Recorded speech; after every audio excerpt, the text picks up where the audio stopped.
పాలు తాగితే క్యాన్సర్ వస్తుంది. లేదా ఎక్కువ పాలు తాగండి. కాల్షియం టాబ్లెట్స్ కూడా వేసుకోండి. క్యాన్సర్ రాకుండా ఉంటుంది. ఇలాంటి మాటలు మీరు కూడా ఎప్పుడైనా విన్నారా? మరి ఇందులో నిజమెంత? అందరికీ నమస్కారం. నేను డాక్టర్ ప్రియా రవి పీహెచ్‌డీ. ఈరోజు వీడియోలో పాలు, కాల్షియం, వైటమిన్ డి నిజంగా క్యాన్సర్ ప్రమాదాన్ని తగ్గిస్తాయా? అనే విషయాన్ని అమెరికన్ క్యాన్సర్ సొసైటీ మరియు వరల్డ్ క్యాన్సర్ రీసెర్చ్ ఫండ్ ఆధారంగా తెలుసుకుందాం.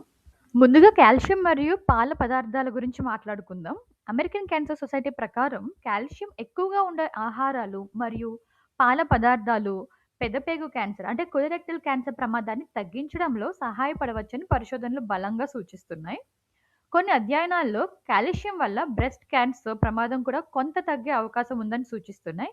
అయితే దీనిపై ఇంకా అంత స్ట్రాంగ్ ఎవిడెన్సెస్ లేవు. ఇప్పుడు ముఖ్యమైన విషయం ఏంటంటే, కొన్ని పరిశోధనల్లో రోజుకు సుమారు 400 గ్రాముల పాల పదార్థాలు అంటే దాదాపు 2 గ్లాసుల పాలు లేదా అంతే పరిమాణంలో ఇతర పాల పదార్థాలు తీసుకునే మగవారిలో ప్రోస్టేట్ క్యాన్సర్ ప్రమాదం సుమారు 11% అంటే 11% రిలేటివ్‌గా ఎక్కువగా ఉండవచ్చని గమనించారు. ఇక్కడ ఒక విషయం చాలా స్పష్టంగా అర్థం చేసుకోవాలి. దీని అర్థం 2 గ్లాసుల పాలు తాగితే ప్రోస్టేట్ క్యాన్సర్ వస్తుందని కాదు.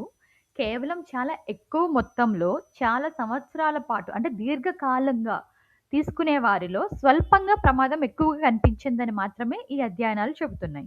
అలాగే రోజుకు 2000 మిల్లీగ్రాముల కంటే ఎక్కువ కాల్షియంని ముఖ్యంగా కాల్షియం సప్లిమెంట్స్ రూపంలో చాలా సంవత్సరాల పాటు తీసుకోవడం అడ్వాన్స్డ్ ప్రోస్టేట్ క్యాన్సర్ ప్రమాదంతో సంబంధం ఉండవచ్చని కూడా కొన్ని అధ్యయనాలు సూచిస్తున్నాయి. అంటే ఇప్పటి నుండి పాలు తాగడం మానేయాలా అంటే అసలు కాదు. సైన్స్ చెప్పేది ఒకటే, మనల్ని భయపెట్టడం కాదు. ఏదైనా ఆహారం మితంగా తీసుకోవడం ముఖ్యం. అలానే అమెరికన్ క్యాన్సర్ సొసైటీ చెప్తుంది డైరీ ఫుడ్స్ కొన్ని క్యాన్సర్ ప్రమాదాన్ని తగ్గించడంలో సహాయపడవచ్చు. అదే సమయంలో చాలా ఎక్కువగా తీసుకుంటే కొన్ని క్యాన్సర్ ప్రమాదం కొద్దిగా పెరగవచ్చు. అందుకే ముఖ్యంగా క్యాన్సర్ నివారణ కోసం పాల పదార్థాలను ప్రత్యేకంగా ఎక్కువగా తీసుకోమని కూడా చెప్పడం లేదు. అలానే పూర్తిగా మానేయమని కూడా చెప్పడం లేదు. వారి సలహా ఒక్కటే, రోజుకి అవసరమైన కాల్షియాన్ని సమతుల్య ఆహారం ద్వారా పొందండి అని. మరి రోజుకి ఎంత కాల్షియం అవసరం?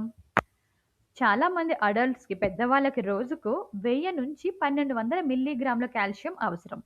దానికంటే తక్కువ కాదు, ఎక్కువ కాదు. సరిపడా తీసుకుంటే చాలు. కాల్షియం ఒక్క పాలలో మాత్రమే కాదు, అనేక ఆహార పదార్థాల్లో లభిస్తుంది. ఉదాహరణకు పెరుగు, పన్నీర్, రాగి, నువ్వులు, టోఫు, బాదాం, తోటకూర, మునగాకు. మన ఆహారం ద్వారానే మనకు సరిపడా కాల్షియం వస్తున్నప్పుడు డాక్టర్స్ ప్రిస్క్రిప్షన్ లేకుండా ఎక్కువ మోతాదులో కాల్షియం టాబ్లెట్స్ తీసుకోవాల్సిన అవసరం లేదు.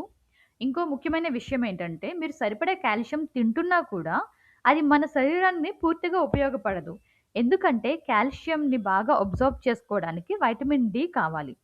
ఒక చిన్న ఉదాహరణ ఏంటంటే, కాల్షియం అంటే ఇప్పుడు ఇల్లు కట్టడానికి కావాల్సిన ఇటుకలు అనుకోండి.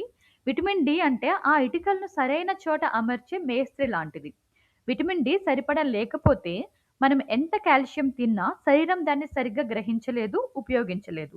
దీనివల్ల కాలక్రమేణా ఎముకలు బలహీనపడడం, ఎముకలు సులభంగా విరగడం వంటి సమస్యలు రావచ్చు. మరి విటమిన్ డి గురించి చూద్దాం. విటమిన్ డి ప్రధానంగా సన్‌లైట్ వల్ల మన బాడీలో తయారవుతుంది.